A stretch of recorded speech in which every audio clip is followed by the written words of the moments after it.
እንደምን ቆያችሁ? ዛሬ የምንመለከተው ሃሊቶሲስ ወይም ደግሞ የአፍ ጠረን መለወጥ የሚለውን እንመለከታለን።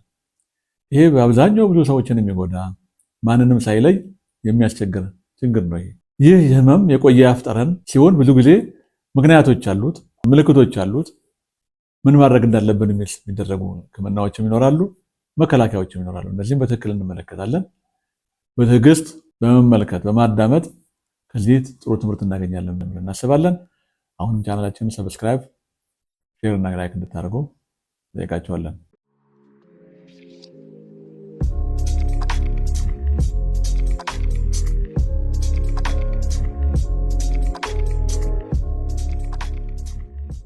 ሃሊቶሲስ ወይም የአፍ ጠረን መለወጥ ብዙ ጊዜ የአፍ ወይም የጥርስና ምላስ ንጽህና ጉድለት ተብሎ ይገመታል።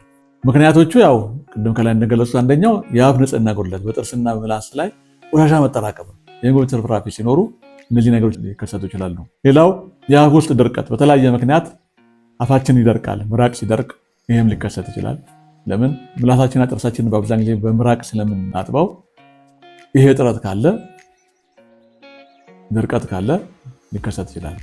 የምንወስዳቸው መድኃኒቶች ሊያመጡብን ይችላሉ። የሰውነት ፈሳሽ ማለቅ፣ በተለያዩ ጊዜያት ውሃ በብዛት ፈሳሽ ነገር በብዛት ሳንወስድ ይህ ችግር ሊፈጠር ይችላል። ሲጋራ ማጤስ ሌላው ምክንያት ይሄ ነው። ሶስተኛው የድድ ህመምና የድድ መቁሰል ናቸው። ይህንን የአፍ ጠረን ያመጣሉ። አራተኛው በቶንሲል የጠጠር መፈጠር ነው። ይህ ምንድነው? ቶንሲላችን ግራና ቀኝ ያለው ቶንሲላችን ውስጥ በተለያየ ምክንያት የምንበላቸው የምግብ ትርፍራፊዎች እዛው ሲጠራቀሙና ጠጠር ጠንካራ ነገር ይፈጥራሉ። ይህም ለአፍ ጠረን ምክንያት ናቸው። የጤና ችግር ሌላው የጨጓራ አሲድ መመለስ ወደኋላ፣ ይሄ ጋስትሮ ኤሶፋጋል ሪፍለክስ ዲዚዝ ይባላል። ይሄ አንደኛው ምክንያት ነው በጤና ችግር ላይ። የስኳር ህመም ሊያመጣ ይችላል። የጉበትና ኩላሊት ህመም የአፍ ጠረንን ሊለውጥ ይችላል። ሌላው የአኗኗር ዘይቤ ነው።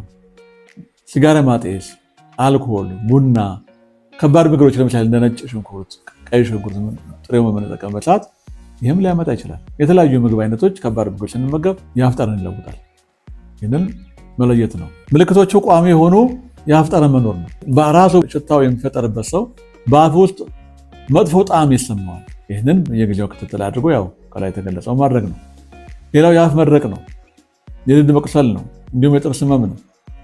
ልነግራችኋለሁ። መራቃችን ራሱ ሲደርቅ ፍሎስ ይባላል። ጥርሳችንን፣ ምላሳችንን፣ አካባቢያችን፣ ድዳችንን የምናጥብበት ምራቅ ስለሆነ ይሄ ከሌለ ድርቀት ያመጣልና ይህንን ማድረግ ነው።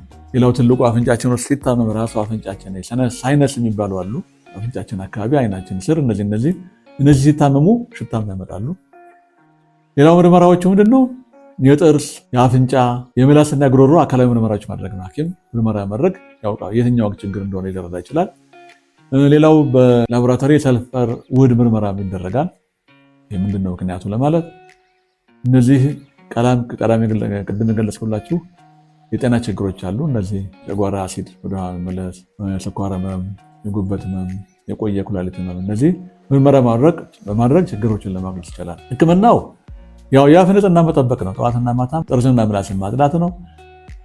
ምላሳችን ያደረቀ ፈሳሽ ወደ ትክክል መውሰድ ነው። በተለያዩ ምክንያት በተለይ በጦም ወቅት የሚከሰቱ የአፍ ድርቀቶች እነዚህ የተለያዩ ችግሮች ሊያመጡ ስለሚችሉ ይህንም እንደ ግምት መውሰድ ነው። በአፍና ጥርስ ህክምና ባለሙያ መታከም ነው። በባለሙያ ይህን ታይቶ እነዚህ ህክምና ማድረግ ነው።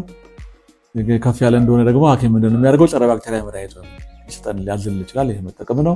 የጨጓራ ወደኋላ የመመለስ ችግር፣ ገርድ ያለባቸው ችግሮች፣ ስኳር ህመም ያለባቸው፣ ኢንፌክሽን ያለባቸው፣ ለምሳሌ የጉበት የኩላሊት ያለባቸው ሰዎች በመታከም ይህንን ህመም ለማቆም እንችላለን። አፍ ሽታ ማቆም እንችላለን። ያው መከላከያው ምንጊዜም መደረግ ያለበት ምላስና ጥርስን እንዲሁም የአፍ ድርቀትን ለመከላከል በየጊዜው ምርመራ ማድረግ፣ ራሳችንን ቤት ውስጥንም መከላከል ማድረግ፣ ሲጋራን፣ አልኮልን፣ ቡና፣ ጠንካራ ምግቦችን ማስወገድ ነው። እነዚህ ችግሮች በመሆናቸው ይህን በማድረግ መከላከያዎችን በማድረግ ይህን የአፍ ሽታ ልናስወግድ እንችላለን ብለን ገመታለም። ትክክለኛውም አሰራር እንደዚህ የሆኑ ይህንን የምታደርጉ እነዚህ የተጠጉ ሰዎች ሁልጊዜ የተለያየ ምክንያት እንዳለ እንድታውቁና እንድትከታተሉ ያስፈልጋል ብለን ገምታለን። ለዛሬ ያለው ይህን ነው። አሁንም ቻናላችንን ቆያችሁ ከሆነ ላይክ በማድረግ ጀምሩ። አዲስ የሆናችሁ ሰብስክራይብ፣ ሼር በማድረግ ሌሎች እንደርሳችሁ እንድታደርጉ እንጠይቃለን። በሰላም ቆዩ።